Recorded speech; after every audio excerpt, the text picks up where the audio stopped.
Tom Swarbrick on LBC. With cybersecurity from BT. Security solutions built for businesses. 10 to 6, Friday evening, Tom Swarbrick here on LBC means one thing. Dressed in his Mario Kart outfit, holding out a bucket in hopeful anticipation, it's a horror show for Simon Mark's American Week. Tom, can you believe it? It is already Halloween and the big scary monster flew back to America just in time to celebrate. It was an amazing meeting.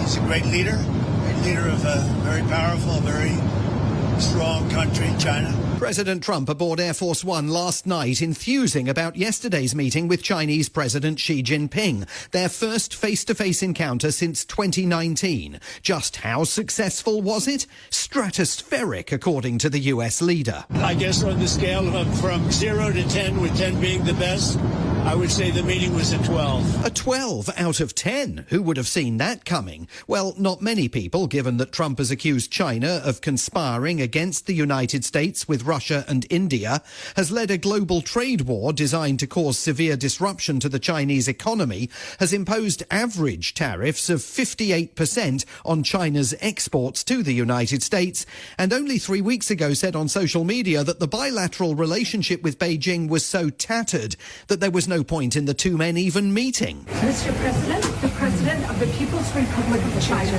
When they did meet yesterday in South Korea, the photo op spoke volumes. President Trump was like a new puppy, nervously talking and backslapping President Xi, while the Chinese leader looked inscrutable and said nothing. We're going to have a very successful meeting, I have no doubt. But he's a very tough negotiator. That's not good. We know each other well. By the time their meeting was over, compromise was the order of the day. Both sides agreed to a trade war truce. The Chinese said they will start buying lots of American soybeans again. The Americans welcomed President Xi's decision to delay controls on the export of hugely valuable rare earths. In return, President Trump did a lot. He lowered tariffs on China by 10% and agreed to travel to China next April, which, if it happens, will be a very big deal. As for Taiwan and the possibility of China invading the island and taking it over, the Americans say the topic never came up for discussion, which seems like a bit of a miss. But the president claims his 3 days in Asia yielded lots of other breakthroughs. And luckily, his own trade representative, Jameson Greer, was aboard Air Force One to prompt him. I think it was really good. Especially coming on the heels of the successful trip. We're in Malaysia. You signed a peace deal for Cambodia and Thailand. Critical mineral deals with all our allies. So many successful meetings. Right. And so many meetings great for our country, with literally hundreds of billions, trillions of dollars have come into our country over the last 4 days. Millions, billions, trillions. After a while, it's just hard to keep track.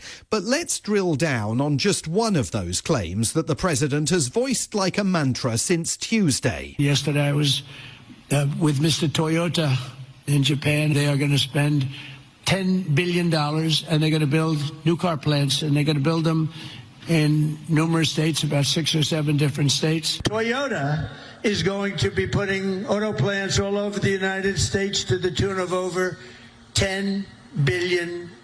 So that's Toyota. So go out and buy a Toyota. Well, maybe not just yet. Those claims presented to members of the US military at a base in South Korea do not stand up to scrutiny.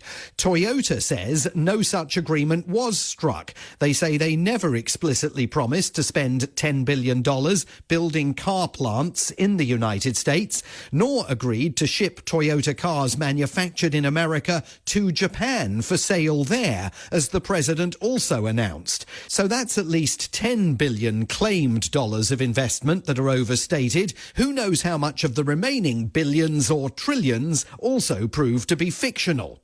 Now, as you all prepare to trick or treat tonight, separating fact from fiction has become a bit of a spectator sport here over the past week.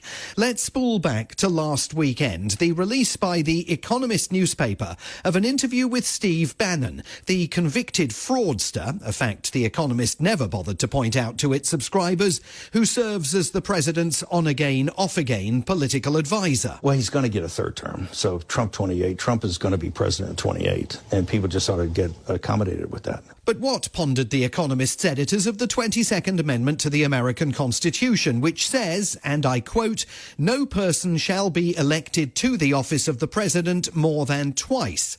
Doesn't that put the mockers on it? There's many different alternatives. At the appropriate time, we'll lay out what the plan is. But there's a plan, and President Trump will be the president in 28. The country needs him to be president of the United States. We have to finish what we started. Trump is a vehicle. I know this will drive you guys crazy, but he's a vehicle of divine providence. A vehicle of divine providence, you say? To which Monty Python would have responded, he's not the Messiah, he's a very naughty boy. You know, the sad thing is I have my highest numbers that I've ever had. In fact, this week he notched up the lowest approval ratings that he's ever had, but he was still lamenting the third-term conundrum that he says he faces. I have my highest poll numbers that I've ever had, and, you know, based on what I read, I guess I'm not allowed to run. So we'll see what happens. We'll see what happens, not only to him, but to Kamala Harris, the former vice president, also trolling the country by suggesting this week that she might have another presidential run in her. She, as you know, is out there flogging her book about her failed presidential bid last year and had a couple of very rough interviews this week, including one on Australia's ABC. Wasn't Joe Biden then, to put it on him, wasn't his refusal to recognise his own frailties the reason that you faced a nearly impossible task? I ran against Donald Trump for president, and Donald Trump ran on a platform that was in large part, I believe, misrepresenting his intentions to the American people. But ABC's Sarah Ferguson had asked a question about Joe Biden, and unlike so many American TV interviewers these days, she was not going to stand for the former vice president's evasion. I want to interrupt you because that is a world-class pivot, but it is not the question that I asked you, which is about Joe Biden's failure to recognise his own frailties and what that did to you. The question is about Joe Biden. Are you still reluctant to criticise the former president? In what regard, please? Well, just in terms of that question. So you went on... What exactly would you like to ask?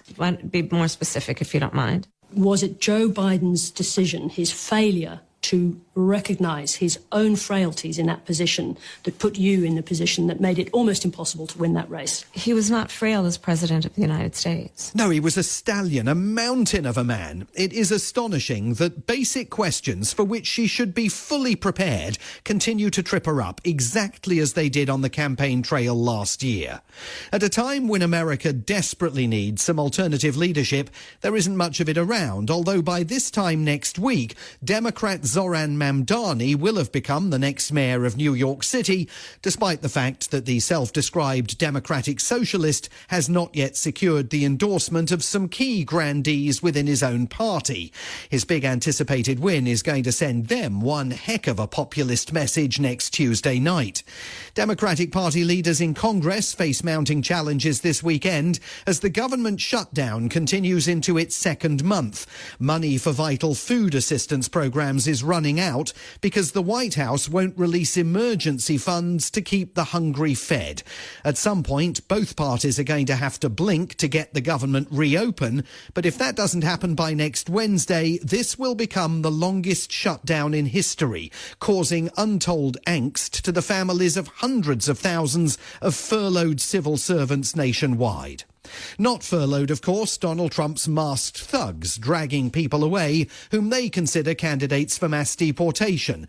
And this week saw one of the most chilling examples we have yet seen at Salt Lake City Airport in Utah. The screams of 39-year-old Marta Renderos-Leiva as Trump's plainclothes thugs pounced near the baggage claim area.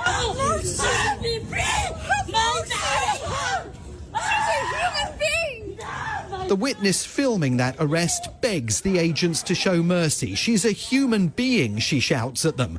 But what is so extraordinary is that no one else in the terminal gets involved. Everyone else just going about their business as if it's all normal. which increasingly it is becoming here. The mayor of Salt Lake City described herself as aching from the fear and pain shown in that video, but also conceded that she never expects to receive any answers from ICE about their operations in her city, because that, of course, is how authoritarian governments behave. At the White House last night, scary music as Donald Trump, back from Asia, joined the First Lady, handing out Halloween candy to trick-or-treaters. It was all very Joseph Stalin. The Soviet dictator was often depicted surrounded by youngsters hugging him. Donald Trump last night went as himself, suggesting, Tom, that either he couldn't be bothered to dress up or thinks he's scary enough on his own.